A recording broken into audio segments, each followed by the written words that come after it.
آج کل تجارت بھی مسلمانوں کی بہت زیادہ ڈھپ ہوتی جا رہی. وجہ یہ ہے کہ تجارت کرنے والے گیم کھیلتے. میرے عزیز نے، میرے بھائی نے مجھے ایک بات کل ہی بتائی.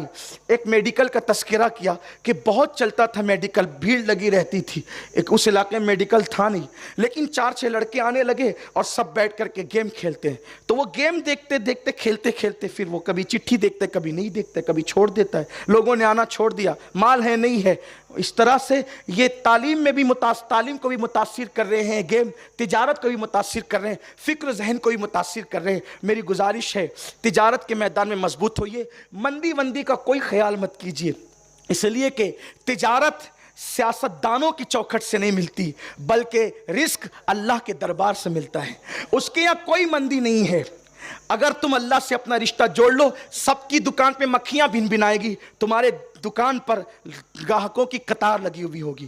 یہ بات ہے. میں آپ کو کوئی لطیفہ نہیں کہہ رہا ہوں، کوئی چٹکلا نہیں کہہ رہا ہوں، کوئی سبز و باغ بھی نہیں دکھا رہا ہوں. اللہ کی عزت کی قسم کھا کر کہتا ہوں، اتنے بڑے مجمع میں آج عید کا دن ہے کہ اللہ سے رشتہ جوڑیے. جن لوگوں نے رشتے اللہ سے جوڑے ہیں، اللہ تعالیٰ نے ان کو جنگلوں میں روزیاں عطا کی ہے. بس رشتہ جوڑ کر تو دیکھیے. اللہ سے رشتہ اگر جڑ جائے نا، اللہ سے رشتہ جڑ جائے، ہر دشمن دوست بنے.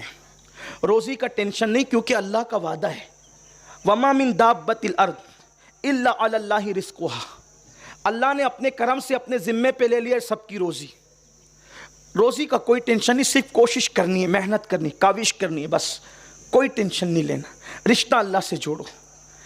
گناہ اور پاپ انسان کی روزی کو بھی تباہ کرتے ہیں، زندگی کو بھی کمزور کر دیتے ہیں، زندگی کے اندر بھی کٹوتی. حضور کی حدیث ہے، سرکار فرماتے ہیں زنا کرنے سے عزت جاتی ہے، چہرے کا نور جاتا ہے، زندگی کم کر دی جاتی ہے، زندگی گھٹا دی جاتی ہے، اور روزی بھی کم کر دی جاتی ہے، عمر گھٹا دی جاتی ہے. گناہوں سے یہ سب ہوتا ہے. اللہ سے رشتہ مضبوط کریں. ایک بہت بڑے بزرگ ہیں، اس کو داتا صاحب نے لکھا ہے، داتا علی حجوری رحمۃ اللہ علیہ نے لکھا ہے کہ ایک بہت بڑے بزرگ تھے.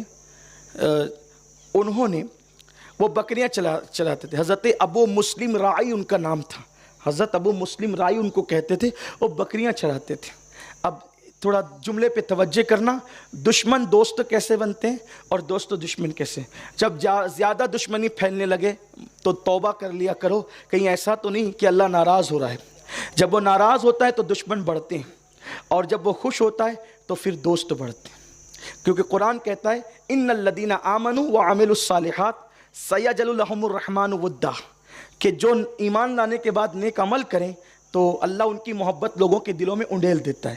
میں یہ اکثریت کی بات کروں، کچھ بدبخت رہتے ہی دنیا میں ایسے جو نفرت ہی کے لیے پیدا ہوتے ہیں، ان کو چھوڑ دینا چاہیے. وہ 2.5% ہے.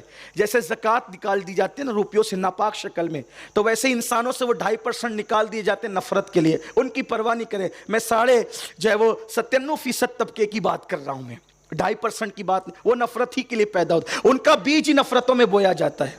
ان کی بات نہیں، عالم کی بات کر رہا ہوں. عالم بہت بڑا ہے. عالم نباتات ہے، عالم جمادات ہے، عالم حیوانات ہے، دریا ہے، سمندر ہے، پہاڑ ہے. یہ سب مومنوں سے محبت کرتے ہیں. تو عرض یہ کر رہا تھا کہ دشمن کیسے بڑھتے ہیں اور دوست کیسے ہوتے ہیں. تو شیخ ابو مسلم رائی کہتے ہیں چرواہے کو. شیخ ابو مسلم رائی بکریاں چرا رہے تھے اور اس شان سے چرا رہے تھے. دیکھو چرانے کا انداز کیا. ہم کام کرتے کرتے گیم کھیلتے ہیں نا، واٹس ایپ دیکھتے ہیں، پتہ نہیں کیا کیا کرتے ہیں. واٹس ایپ کا میں مخالف نہیں ہوں، شاید لوگوں کو ایسا لگتا ہے مخالف ہوں، میں خود استعمال کرتا ہوں. لیکن کوئی بھی چیز ضرورت کے تحت اچھی ہے. کھانا انسان کی زندگی کے لیے ضروری ہے، لیکن قرآن کہتا ہے اس کو بھی مت زیادہ کھاؤ. قرآن کہتا ہے کلو وشربو ولا تسرف، کھاؤ پیو حد سے مت بڑھو. تو جب کھانے پینے میں پابندی لگا دی گئی کہ حد سے مت بڑھو، تو واٹس ایپ اتنا کیسے آپ نے نشے کے طور پہ طاری کر لیا کہ نہ رات دیکھا، نہ دن دیکھا، نہ صبح دیکھی، نہ شام دیکھی، نہ بیوی نہ بچے، کچھ سمجھ میں ہی نہیں آتا آپ کو. یہ مت کرو. ہمارے ہر چیز ایک اعتدال پر ہے. جب کھانا پینا اعتدال پر ہے، ولا تسرف کہہ کر کیسی پابندی لگائی، حد سے مت بڑھو. حد سے جہاں بڑھو گے پکڑے قدرت پکڑ لے گی، سزا دے گی. حد سے مت بڑھو. خوشیوں میں بھی حد سے مت بڑھو، غموں میں بھی حد سے مت. خوشیوں میں عید میں اتنے خوش مت ہو جاؤ کہ ٹھیٹریں بھر جائے. میت پہ اتنے مت غمگین ہو جاؤ کہ ماتم ہی کرنے لگو. ہمارا مذہب وہ نہیں. اعتدال، اعتدال اور اعتدال. بہرحال حضرت شیخ ابو مسلم رائی کس طرح بکریاں چرا رہے. بکریاں چر رہی ہے چراگاہ میں، درخت کے نیچے مصلی بچھا دیا اور مصلی بچھا کے نماز پڑھ رہے ہیں. ایک مرید آتا ہے اور دیکھتا ہے کہ ابو مسلم رائی کی بکریاں جو ہے اس پر پہرا دینے کے لیے بھیڑیے بیٹھے ہوئے ہیں. اب بتائیں جب بھیڑیے جس کی بکریوں پہ پہرا دیں تو اسے کوئی نقصان پہنچا سکتا ہے؟ اس لیے کہ بھیڑیے ہی تو بکریوں کو اٹھا لے جاتے ہیں. چرواہا بیچارہ ہوتا ہی اس لیے کہ بھیڑیے سے بچانے بکریوں کو.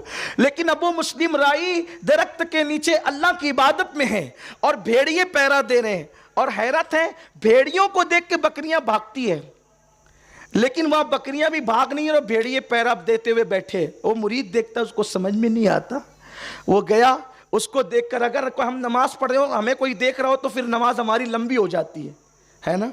لیکن وہاں حال یہ ہے کہ کوئی آ گیا اس کے قدموں کی آٹ آئی تو نماز شارٹ ہو گئی, چھوٹی کیونکہ اللہ کے لیے ہو رہی تھی بات. سلام پھیرا, کہا کہ کیا بات ہے؟ کہا حضرت بات سمجھ میں نہیں آئی, یہ بکریاں اور بھیڑیوں میں دوستی کیسے ہوگی؟ یہ تو آپس میں ایک دوسرے کے دشمن ہیں, ان کی دوستی کیسے ہوگی؟ کیا پیارا جواب دیا. داتا صاحب لکھتے ہیں جب سے میں نے اللہ سے دوستی کر لی میری بکریوں کی بھیڑیوں سے دوستی ہو گئی. جب سے میری دوستی میرے اللہ سے ہو گئی بھیڑیوں سے میری بکریوں کی دوستی ہو گئی. کہا اچھا, اوہو.